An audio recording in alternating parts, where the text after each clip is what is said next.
And we're live. Hello, everybody, and welcome to Forever Rugby on Forever Sport. It is a Wednesday afternoon, the lunchtime show, and we are back. And some very interesting news happening today in the news, or the world of rugby, with a potential landmark player strike on our cards, which is going to be very interesting to see exactly what happens there. Lots of drama over in the Welsh Rugby Union, and a pretty watershed moment, I think, approaching within Welsh Rugby, because I think, we've seen a build-up from an administrative point of view of lots and lots of problems. And I think that it's been allowed to sort of manifest and fester and grow, and nothing's really been done to sort of curb it. And all of a sudden, I think that we're now reaching a boiling point. And I think that, the future of Welsh Rugby will depend on how they navigate this period. So we were talking about that on the show. We were talking about the Super Rugby law innovations. They did have the Australian launch this morning. So of Super Rugby specific. So for example, a whole bunch of play interviews are going up on the channel a bit later from that event, which we'll have on the channel quite soon. And so we're going to talk about some of the law interventions that they are bringing in. Some of them I like, some of them I don't like. Very interested to see what you guys think. Let's go with. I'm going to put a poll on saying, should the Wales team go on strike? Yes or no? And if you want to wait for more information on the poll before, then I'll tell you guys a bit about it in a moment. We'll talk about Super Rugby Pacific. We'll talk about the fitness of Mani Libok and Chiba Damani ahead of this weekend, and some of the sort of the team news there. We've got a Werner Career press conference just coming up a bit later on the channel as well. And then, as I said, big news on Friday as we do announce our brand new schedule for the sort of weekly schedule. To see what you guys are going to sort of see on the channel during the midweek, during the weekends. Obviously, we know we lots of watch alonging and stuff like that. Sort of the main cornerstone. Maybe even bringing some weekend shows in as well. But mainly sort of trying to sort of finalize our weekly schedule to kind of make sure that you guys are as up to date as possible on everything possible within the entire sporting world. And so there's quite a lot to talk about. There's also a former a World Cup winning former All Blacks and Black Ferns coach who has said that they need to ban them all. Which is interesting. So there's a lot of stuff going on, and obviously, this weekend, the URC is back. We're going to have some local clashes, which are going to be very exciting. We'll be live for both those games, and hopefully we have a really good weekend ahead. Let's go to the comments tab on the BOYCOTT. See if you hope your cricket's going well. Having a pretty crap day, but happy to listen to the commentaries today. Well, I hope your day gets a bit better. Been there. Nothing worse than having a bad day. The sun's shining over here this side, so. Taking the positives. The cricket, I actually haven't played. I didn't play this past weekend. And hopefully I'll play again this weekend. And it was really cool to get to the SA20 final on Sunday. Got some really cool content. Got some really funny fan interviews, actually. So we're going to be doing that, bring that to rugby as well. Don't worry. It wasn't just a one-off for the final. We are going to be doing fan interviews and fan cams during this year. We are busy working on the best sort of format, the best way to do it. Because we want to see more people on the channel at the end of the day. As much as I know everybody loves seeing this, and why wouldn't you? We do want to see more faces on the channel. We do want to get more fan input. I mean, there's no point being for the fans, by the fans, if the fans are just not as involved as we'd like to get them. So that is also going to be coming back for the channel. I'm going to tell you why they're threatening a strike now.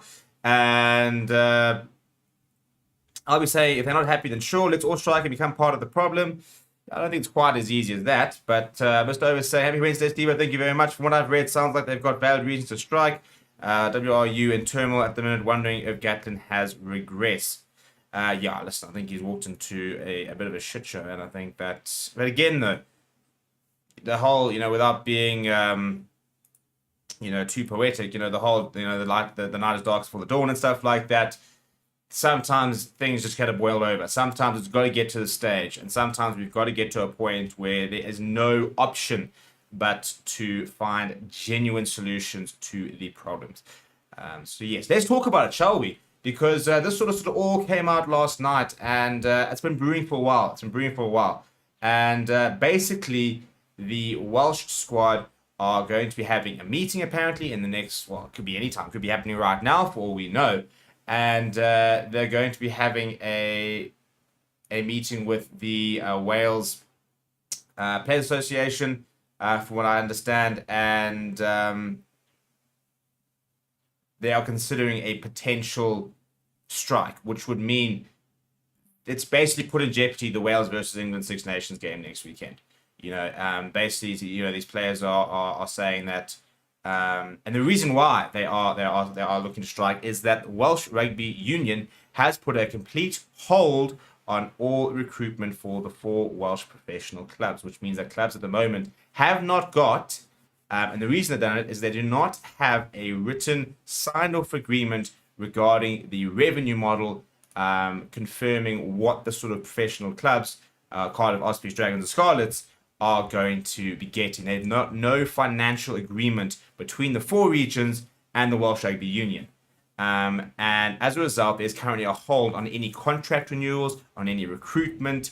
And that is why these players are panicking, because there are genuinely players whose contracts are expiring at the end of the season and they are not being renewed right now. There's no talks of renewal. They can't look at bringing players in.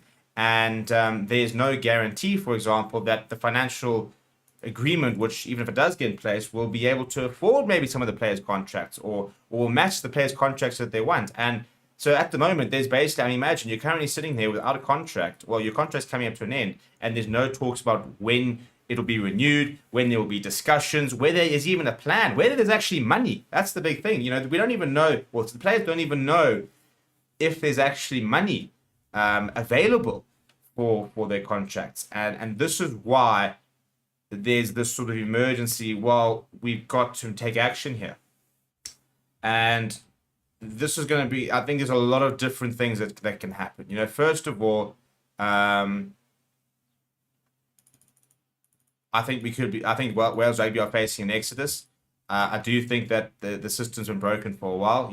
There's this whole sort of talk about the fact that the Welsh Rugby Union, administers all professional and amateur rugby. All the regions, have sort of falling under there, and there's a very bad relationship happening between the two, sort of all the parties involved. And I think the big frustration from the unions is that they're not being sort of allowed to sort of go their sort of own way and find their own funding and go and contract players.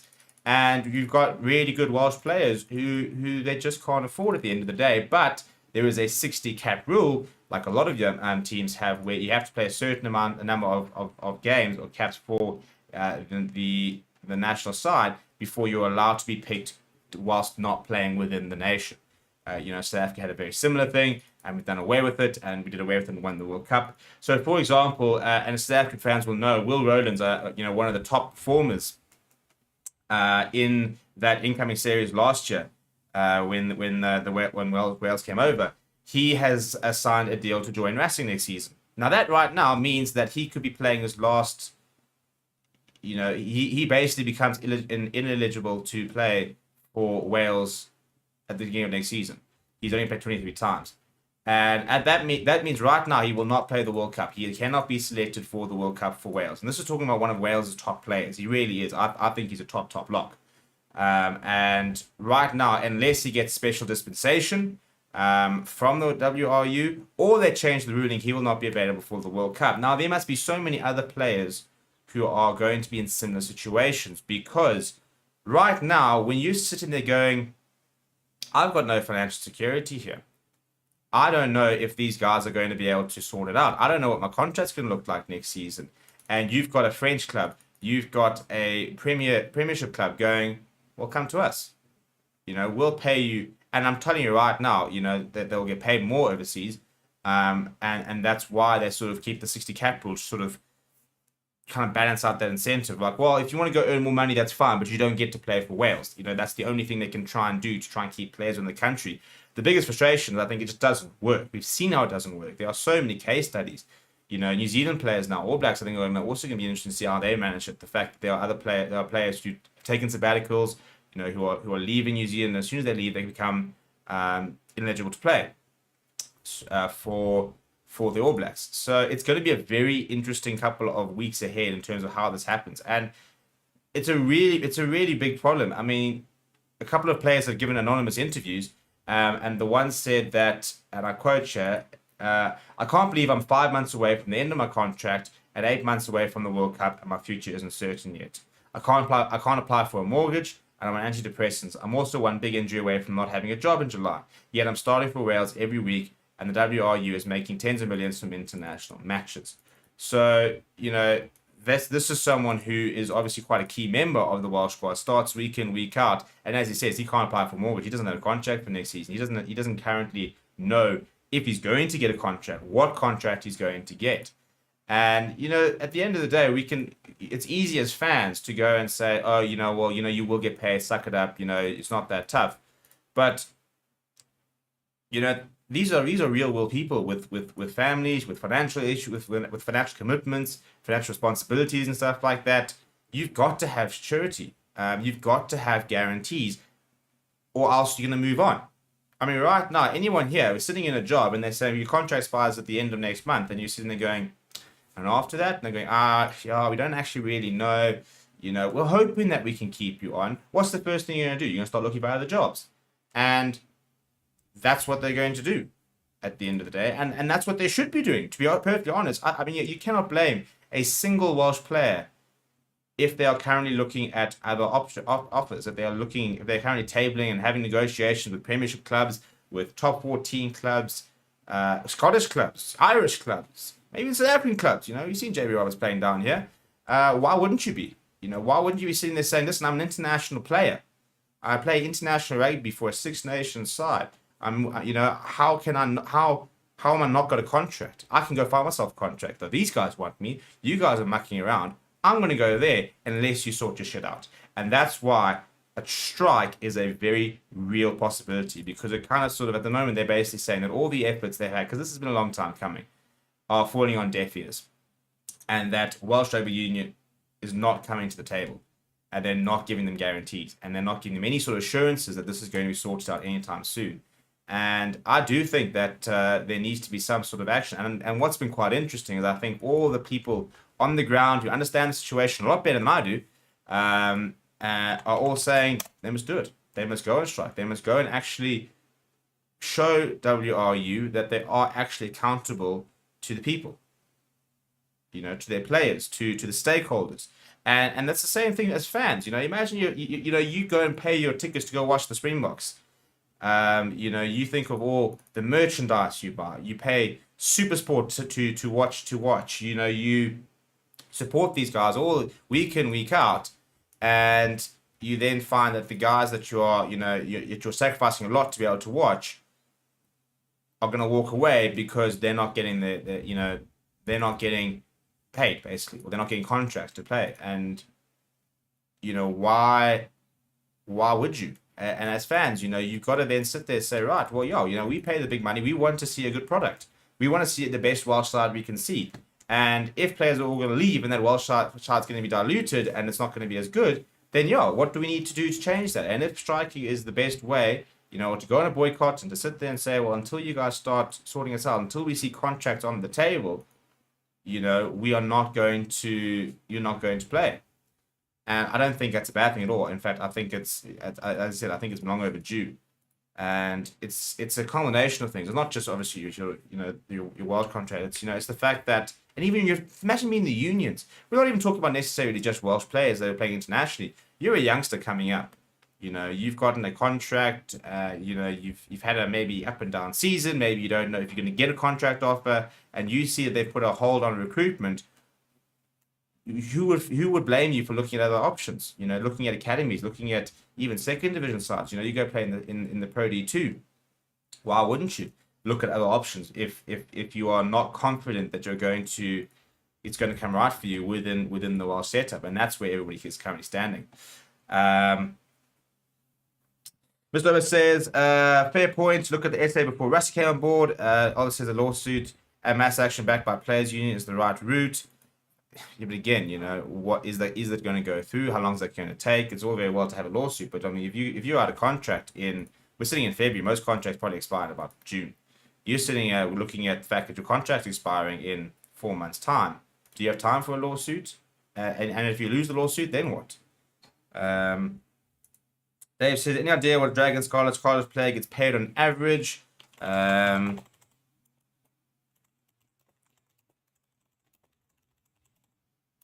actually don't. I know their salary cap, for example. Here we go. The salary cap is pretty similar to Cirque. I think it's a little bit less. But so yeah, so there are, for example, dual contracts where players are both contracted to their unions as well as got a contract with the national setup. For example, we had Springbok essentially contracted players. You got Protea contracted players, and those are players, who are, very much settled within the side, constant players and stuff. And this is how a lot of these clubs can afford, top players. You think of somebody like Alwyn Jones, who's always played, for Ospreys. You think of somebody like Jonathan Davies, Lee Halfpenny. There's a lot of players who have paid that have paid for in a long time, and the reason they can afford to do this is because because of the national dual contracts. But that all sort of changed I think it was about a year ago, and I think the Welsh Rugby board sort of came up and I think they started looking at paying a lot more of that, and I think it was like I think it was a playing group of about 38 players of sort of like national interest and stuff like that. But yeah, I think if you're looking at sort of what the average person earns, I mean, I think that your sort of lower earners are earning probably 20 to 40,000 pounds a year, I'd imagine. You sort of your new players, into your pro contract players. So those are players who come through the academy. I think your better players are probably earning upwards of 40 to 100,000 pounds. And after you see international stuff like that, I'd be lying if I told you. I mean, you can go read a couple of articles. Again, they do say your sort of average first pro contract is about 20 to 40,000 pounds playing in Wales. That much I have seen that several times. But yeah, I don't know what the recent ones are, for example.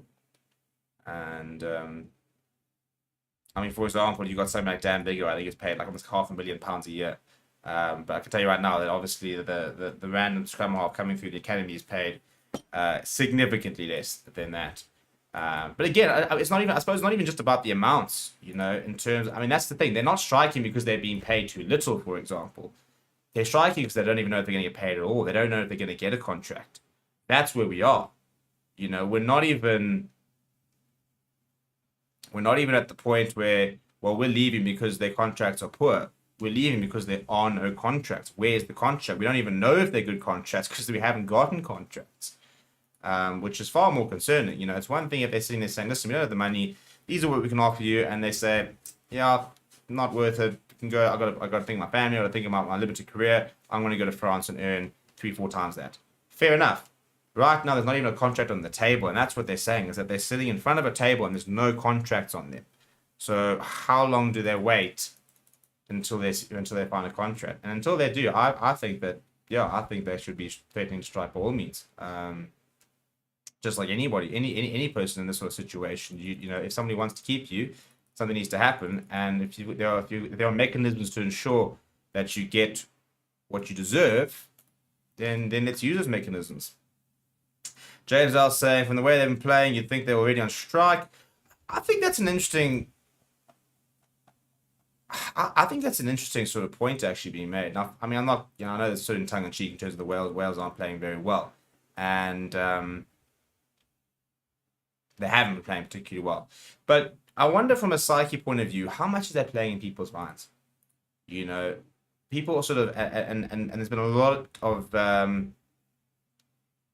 it's been well documented that, players, for example, who are settled, who are, for example, their financial well-being is being looked on, stuff like that, they play better. You are going to function better. Inevitably. Why wouldn't you? If you're waking up and you're not worrying about, your financial future, you're not worrying about a mortgage. You're not worrying about whether you're going to get a contract. If you've got all that sort of sorted, then you are purely 100% committed to just being the best player you can be. So whilst I'm not saying that if you give them all your contracts, they're going to go and beat England, but they must be making an impact on the performance. You're sitting there talking about player strikes. Every single time you wake up, you're wondering if there's going to be an update. You are definitely not in the best mental space to be performing at the highest ability, and you have to at this level. You're playing Six Nations right now. You've got to be playing your best rugby, and there's no ways that you can perform to your absolute optimum when there is so much noise around you, and genuine noise. We're not talking like, the sort of like small controversies. Like, I don't know, people are saying that you're not playing particularly well. People are saying that you're being picked for the wrong reasons or whatever. We're talking about you not having a contract at the end of the season, that you not being able to understand, you not knowing what your financial future is, you not having financial security, for example, which are pretty big things. Let's be honest. How much does your financial, situation bear on your mind in your 24 or your 12, 13 hours in a day? How much, well, probably more than 15, 16 hours of the day, how much is your financial situation on your mind? And for me, I'm sure a lot of people, it's on a lot of the time. I'm sure it dominates a lot of the things, and even whether it's just, even if you're in a good financial position or bad financial position, you're still very aware of where you are. And if you don't have any sort of concept of what that financial situation is, that's definitely going to weigh you down. Hugh saying the strange things have been going on at WRU Cardiff for far too long now. Tian says the Welsh national team success has been papering over the cracks for too long. Now the facade is gone. Yeah, I think it's a very good shot. I think they had the very good Gatlin years where things were all going very well and they had a very nice team, almost a bit of a golden generation. And all of a sudden, it's just fallen apart in a couple of years because we are now seeing how structurally it's just a mess, that there's no foundation. On the foundations they're built on are very, very weak, and they're also crumbling in and around them. And again, this is now the crisis. The question is, can they come out of the crisis? How do they come out of the crisis? Do they press reset and restructure the entire, WRU regions, amateur, pro, contracting system, financial system, funding system? How much do we privatize things? How much do you not privatize things? Do you move away from unions to franchises? Do you go to club systems? How do you find the best environment, the best structure to successfully make Wales the best side it can be? And we want to see, again, we, even as a Springbok fan, I want to see a good Welsh side. I love those Welsh, I didn't enjoy them at the time, but those Welsh quarterfinals in the last couple of World Cups where they looked like a side that could beat us and we had to play well to beat them. That's we want to see the best teams out there. I do think that right now World Rugby is in a very exciting position in terms of there being, a far smaller gap between various teams than there maybe ever has been. And that's really cool and that's very exciting. But that's not going to happen if you have a Wales crumbling, if you have, other sides, for example, like Australia have had their struggles, but now sort of keeping on the up. At one stage, New Zealand threatened to go on sort of the downward trend. But I think now we've seen, France playing good rugby, Ireland playing good rugby, Scotland do seem to be on the up. Italy, I think, are in a bit of a golden generation. We're hoping that Georgia's going to come through. So I do think that we are currently in a very exciting position. And that's why it's sad to see a rugby giant, and Wales are a rugby giant, in the position they're currently in, where their players could be pushed to the point where they're going to potentially boycott. We might actually see a Six Nations game cancelled due to poor administration. That's it. Imagine, due to really poor administration of a sport in the union, a Six Nations match could be cancelled. Think about the fans. Think about all the revenue they lose. That's why, obviously, this is a big sort of thing to do. It's if they were striking a match against Twickenham, it's a very different financial hit on the WRU than striking a match at Cardiff. And you sit there saying, we're not going to play. You're going to have to go refund all those tickets, and that's millions of pounds that they might lose out on. There'll be contract issues with sponsorships, for example. So that is why this is a genuine avenue for the players to go down, because the financial ramifications of a Six Nations game actually being cancelled would be catastrophic. And that's why they need to sort their shit out. So yeah, so I'm going to end the poll there. We've had quite a few people voting, and the grand majority are saying, yeah, they should go and strike. They should go stand up for their rights. And, listen, if they want to know how to strike, give us a call. We know we do it by second nature down here. It is a national sport. And if you want to know if you guys need some songs, need some vuvuzelas, need some plans and stuff like that, give us a shout. We do strike very well in this country. So yeah, let us know what you need, and we're happy to give you guys all the advice. Because plenty of strikes going on here as well over the years. But let's move on, shall we? And I want to move on to the Super Rugby Pacific laws.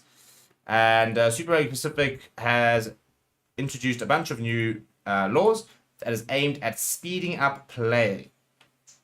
And we're going to go through them, shall we? And there's one that I just continue not to like. And I think it's a better step forward. I still don't really like it. But yeah, maybe it's a bit of a meet somebody halfway.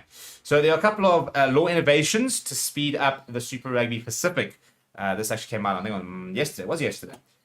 So there are time limits will be enforced on kicks and goal, line-out scrums, and rucks. That is fantastic. Good. 2 thumbs up for me. I like it. When you get a penalty, when you score a try, when you get awarded a scrum, a line-out, even at rucks, let's have some time limits on. Yeah, let's get these things done. We can't lose all this playing time just, ambling around, having conferences, having chats, trying to waste time. Let's get the actual playing going. So I like that. I do like that a lot. I think that that's a good modification. We've already seen it from a World Rugby perspective, and I think that we will see more things like that. But they've got a very complicated foul play process. And I'm going to go through in the round. So there are TMO interruptions will be restricted to serious, clear, and obvious dangerous play. So basically, the TMO can't jump in and say we saw a forward pass 25 phases ago. It's only clear and obvious dangerous play. So foul play. That's kind of what the TMO is going to be getting involved in more. Yellow cards, TMO reviews will take place after sanctioned players leave the field, which for me is a bit of an interesting one. I mean, imagine, because they're basically, if there's a yellow card, they're going to award the yellow card, and then the TMO will check to make sure it is a yellow card. And they've got 8 minutes to be able to bring that player back on, or to check and see if it is. Otherwise, obviously they stay the full 10. But imagine missing 4 or 5 minutes, and then they find out that's actually not a yellow card. So yeah, there's a whole bunch of laws and stuff like that. There's a golden point where a match is tied at the end of the normal game. There will be a 10-minute golden point period is played after a 5-minute break. First team to score anything will be the winner. So that's how they're going to redo. That's how they're going to sort out ties. Which is, again, I'm not entirely sure on. What's wrong with the draw? So if there's no point scored in the golden point, by the way, then it's declared a draw. I don't think draws are bad results. I really don't. I think that we mustn't become so results based. I mean, there are very good draws. There are very bad draws. Imagine going down to 13, 14 men, fighting your way, coming away with a draw, and then they say, actually, we're going to restart in 5 minutes, and if they score points, you're done. Come on. I don't think the draw is a draw. I don't mind draws. But this is obviously the TMO referral one. A TMO will not interrupt the game to instigate an investigation into an accident, to an incident foul play otherwise, unless it is a serious, clear, and obvious incident of dangerous play missed by the on-field official team. The referee can engage TMOs to assist with an incident they have identified, but the referee will direct the process. And then this is where it gets a bit complicated. They have a modified foul play process review system. Okay, here we go. Are you ready? All incidents of potential foul play identified by the match official team are reviewed to determine what level of sanction applies. The following sanctions may be applied after the initial review by the on-field match official team. Play on. In the event no play is evident, or penalty kick in the event foul play is evident but at a low level of danger and or significant mitigating factors are evident, or yellow card in the event foul play is evident but increased level of danger and potential mitigating factors are present, or red card in the event foul play is evident and determined to be deliberate and with a high level of danger. The red card would see the player removed from the match and not be replaced. Any incident of foul play that contains dangerous actions that is adjudicated at a yellow card level on field will automatically be reviewed by the TMO during the 10-minute period the player is off the field. The TMO will follow existing laws and law application guidelines for specific incidents to determine the correct sanction for the incident. The possible sanctions are, okay, so now there's been a yellow card, the man's sitting on the bench, now the TMO has got to review it. A yellow card sanction in which the player is entitled to return at the conclusion of the 10-minute period, or a red card sanction in which the player would be removed from the match but will be permitted to be replaced after 20 minutes from the time of the incident. So that's that sort of 20-minute red card rule. The TMO will inform the match officials of their decision no later than 10 minutes into the 10-minute review period to provide teams sufficient time to make any adjustments needed and for the player to be able to prepare to re-enter the match in case of a yellow card. Any incident of foul play that does not contain dangerous action but is adjudicated at a yellow card sanction would not be subject to review. So basically, if it's a potential red card, here's your yellow card, go sit off, let's go and find out if it actually is a red card. So it's not terrible, it's a bit muddy for me. Any player who receives 2 yellow card sanctions during a match will receive a red card sanction in which the player would be removed from the match but would be permitted to be placed after 20 minutes from the time of the second yellow card incident. Or post-match disciplinary, that all sort of remains the same. There are going to be no water breaks. That's pretty standard. And those are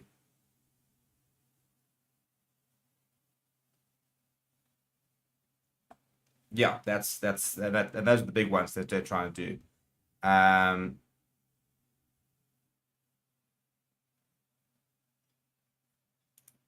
I don't mind some of them. We get it. Like anything, you got to wait and see them in action, don't you? We've got to go and see what will actually happen. But what I quite like, and this is where they sort of met people in halfway when it comes to the red card. So at the moment, the red card, 20-minute red card is in effect. However, referees will have the power to issue a full red card for deliberate foul play, in which case the player will not return to the field and cannot be replaced. So that's where it gets a bit complicated for me. You've now got a yellow card, which is going to get reviewed. You've got a red card, which is a 20-minute red card. And then you've got a full red card, which is a normal red card. So I think that gets a bit complicated. I've never liked the 20-minute red card rule. I don't. I don't buy the it ruins the occasion nonsense. For me, as long as the red card is warranted, you must pay the price. That's the whole point. It's a team game. And this whole thing of why must one person's actions influence the team? Well, it's a team game. One person's brilliance in setting up a try influences the game. One person's poor defense in conceding a try influences the game. Therefore, one person's stupidity and recklessness in foul play should impact the game. That's the whole point, because it's got to be a massive deterrent. And the fact that they've got a full red card means that they've acknowledged that you do need to have a full red card as a deterrent.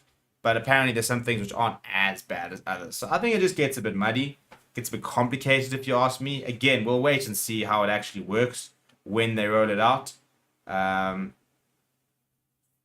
we'll wait and see. I think the Super Rugby Pacific, I'll be very interested to see what the viewership is going to be like, because I don't think it's particularly popular at the moment. Other news, just wrapping up. Stormers have not confirmed whether Hachiva Daimani or Moni Liebach are available for this weekend. That team announcement is on Friday. And if there's no Liebach, for example, we don't know if Jean-Luc Duplessis is available. He did suffer concussion. We've got Sasha Famingoma-Zulu and Kate Vollesday who could be stepping in there. There's no Dame Willemse because the Springboks are still resting their players, which is why the Lions might even be able to sneak a win against Sharks. I don't back it, but we can move. But so that's a bit of team news there. No Daimani, Moni Liebach not confirmed fit for this weekend just yet. Other news out there is somebody, I think, Tommy Bow was writing and said that there shouldn't be any red cards, but instead more retrospective action. See, and I hate to quote like this. I really do. A red card would probably have been the right decision. He's talking about the Antonio tackle. But why should the whole spectacle suffer and 50,000 plus fans who shelled out more than 100 euros for a ticket be left shortchanged as a result of one player's stupidity? Why should 50,000 people who shelled out more than 100 euros be left shortchanged because this oak missed a tackle? It's part of the game. It's part of the game. You know, I generally, I still don't back the no red card rule. I grew up playing sport a lot, and you know, we never really had red cards, not nearly as much as fresh sport, obvious, but a red card is supposed to be a deterrent. It's supposed to be a way of keeping our game clean. We cannot be sitting there talking about the fact that rugby is at the moment in a very precarious position with regards to concussions, with regards to, you know, long-term serious injuries, you know, to regards to dementia and stuff, and then sit there saying, you know, we actually are going to remove red cards because, you know, shame, the spectacle is going to take a knock. And this whole thing of red cards ruin big games, yeah, they do, but that's the point. That's why it's a punishment. Like, do people not understand what they were done to? I mean, the Lions could have won a Super Rugby title. Cocksmith got a red card, and he'll wear that for the rest of time. And we can sit there going, what if? But red cards are there for a reason. And I just generally think that we cannot on one hand talk about making the game safer, making the game cleaner, and the other hand remove the biggest deterrent towards doing that on the account of ruining the spectacle. You know, I just don't think. And, you know, they're now saying, you know, well, stop punishing the team, punish the individual, give them long-term bans, hefty fines, etc., etc. It's a team game. Somebody misses a tackle, you know, they lose the match. Somebody creates a bit of magic, they can win the match. Somebody makes a reckless tackle, he goes off and doesn't get replaced. And he has to apologize to his teammates at the end of the game, and he's let the entire team down. That's the point of a red card. And I just think it needs to stay. That's my 2 cents. You think the Lions will beat the Sharks this weekend? I mean, a man can dream, can't they? Gange saying, I think why they are trying to get rid of draws to make the game more entertaining. This is similar to NFL. There aren't any draws, goes to a golden goal. I just think that